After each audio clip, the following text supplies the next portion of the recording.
Good morning, and welcome back to my YouTube channel, Defining Virtuosity. This is Odin Rathnam, Professor of Violin at Cleveland State University. Today, I'm going to begin with some etudes from Franz Wohlfahrt, Opus 45, Book 2, the first two studies. In Book 2, Wohlfahrt introduces the third position. For my students in India and the Philippines and South America and Europe that are using this program, a few guidelines. In the first etude, we should establish the tetrachord on the G string in third position with a half step between third and fourth finger.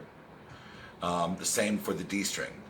On the A and E string, the half step moves to between the second and third fingers to accommodate the half steps in C major between E's and F's and B's and C's. So again, a hand frame of half step to the fourth finger on the lower two strings and between the two middle fingers on the upper strings.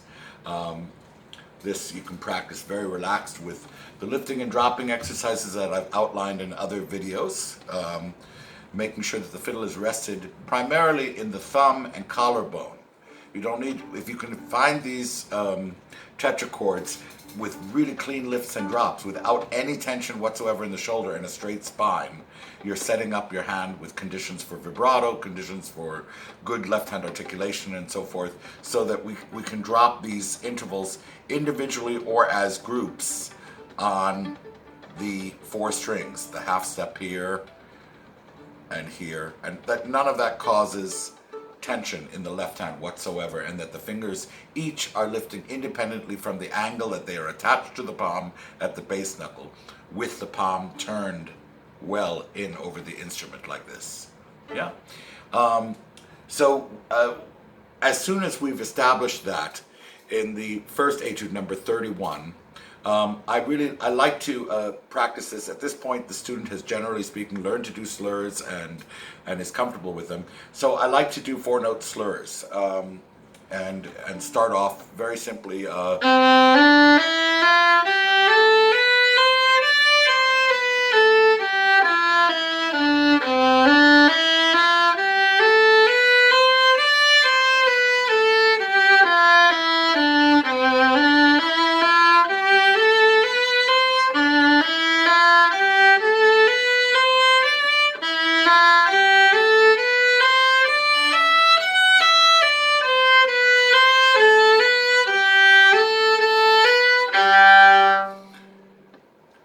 You should go through the entire etude with this four-note bowing pattern very carefully, making sure that none of the actions of the left hand, that is to say the lifts, the drops, the string crossings, the extensions or contractions of fingers between the various half steps and whole steps, causes tension on the inside of the index finger, the shoulder,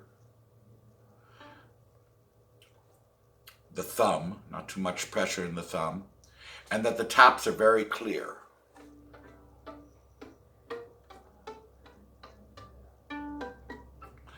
After doing the even rhythm, I would apply the following rhythms. Long, short, long, short, long. So making emphasis on the first and third notes of each four-note grouping.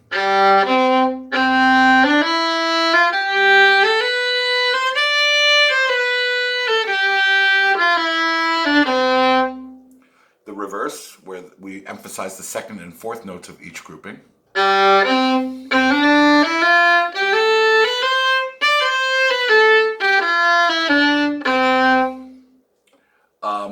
The pattern triplet plus long note, where we emphasize the fourth note of each grouping. And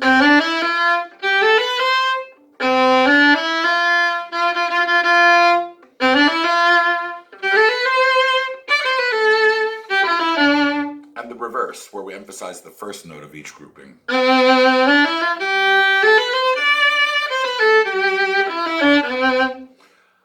A great exercise for when you're doing these various rhythms, and I'll add a couple more, is to release the vibrato in the fingertip on the long notes, so that you're checking whether or not there's any latent tension happening in the shoulder or the arm, as you release your vibrato patterns. I would refer you back to my video on the Gypsy Next Door and developing a true impulse style vibrato.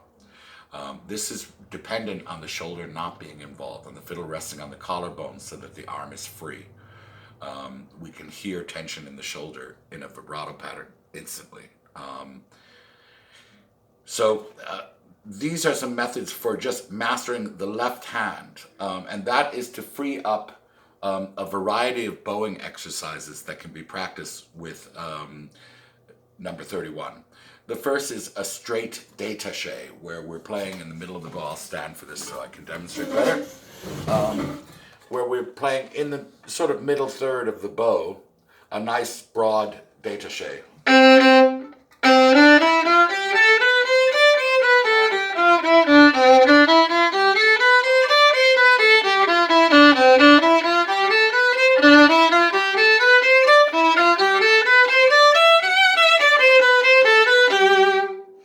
Okay, that's one way that we can practice it.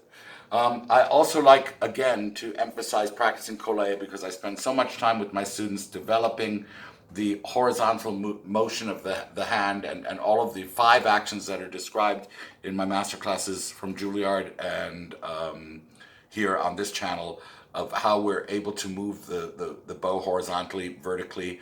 We're able to pivot. We're able to pivot at the elbow. We're able to change the orientation of the bow to the hand from the frog to the tip so that the bow stays straight and all of those things. So we would practice collé at the frog.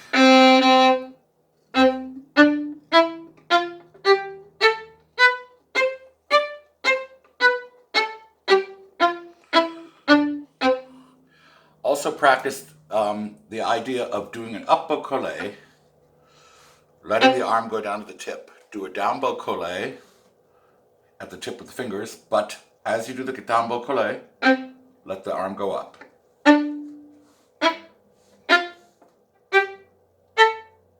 The opposite of the direction and in the same direction as the stroke. The collé is to combine with the détaché to create the martelé, where we catch the string with the fingers. So of course we would practice the martelé as well. I'm only demonstrating with a small stroke in the middle of the bow, but this should be practiced as well, very strictly, using half bows, feeling a stretch in the bicep, really stretching the bicep, and coming in on the up bows. So we do full half bows.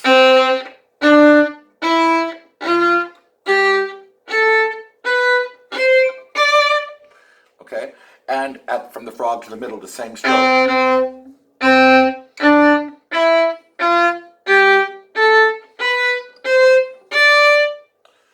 To that we can add the variation, where you will practice it with some of the bowings from Sevcik Opus 3, the variations for the bow arm. You can take the first rhythm, the triplet, plus the 3 up bows, and use it in this context.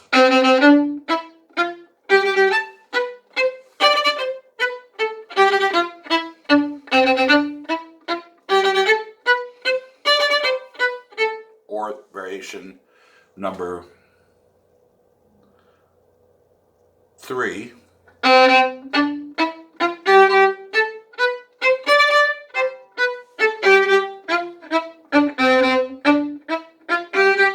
And here, I think arm generating the détaché for this, curling the fingers and bending the thumb.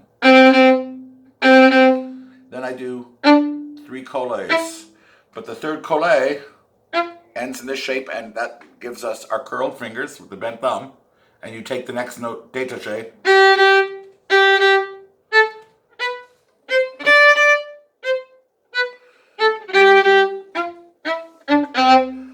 Okay. When we combine some of the strokes, we can learn staccatos and martelés combined with slurs, where we slur 2.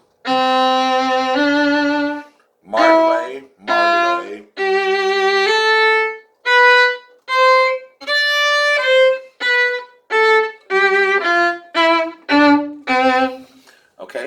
And in all of these exercises, I would refer you back to three conditions for good vowel sound in violin playing that I've talked about before. The first is that we have contact with the string, right? That we have good contact, and the second is that we have arm weight, that this isn't pronated, but the shoulder is supinated, and even if the forearm is pronated to get the power into the string, so that we have that sense of hanging. The third is that the hinge works, that your sideways hinge in your hands. If those three are all present and you can feel them between the strokes, it's when the bow is stopped. When you finish the martelé, are you comfortable? Are you ready for the next stroke? That's when you can monitor how your shoulder and your upper arm are feeling as you do the martelé strokes. We can add then combinations of slurs and martelés in the same direction or staccati. So I would practice it 2 down, 2 up.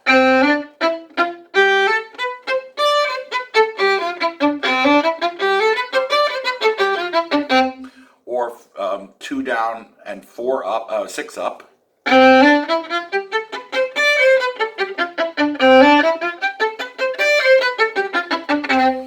Or 4 plus 4.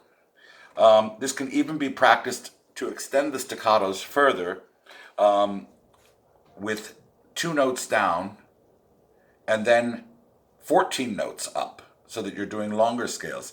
And gradually, this way, you can develop the necessary finger sensitivity for a good controlled staccato, which is the classical staccato, not necessarily the really fast stiff arm, but the more controlled one, which is of great use in the literature. So those are some talking points.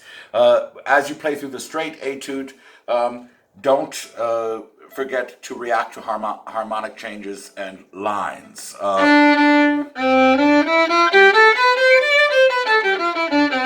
Make a line up and down.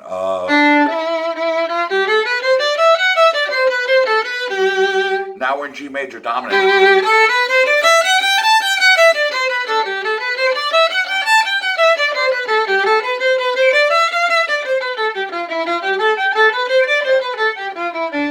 We're back to the tonic, so I relaxed the volume a little bit. So by doing that, we're developing a sensitivity to harmonies, and we're not playing it too sterilely. Which I think will help. As you approach the end of the etude, instead of getting tight on the cadence when we broaden the bow, just slow the bow speeds and let the bow do the work for you to slow you down.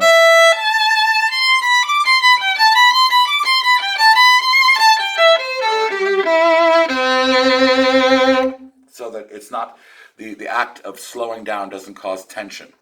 That's all for etude number 31. I hope that this is helpful for you. Please feel free to ask questions or write comments, and I'll try to get back to as many of you as I can. Thanks for watching.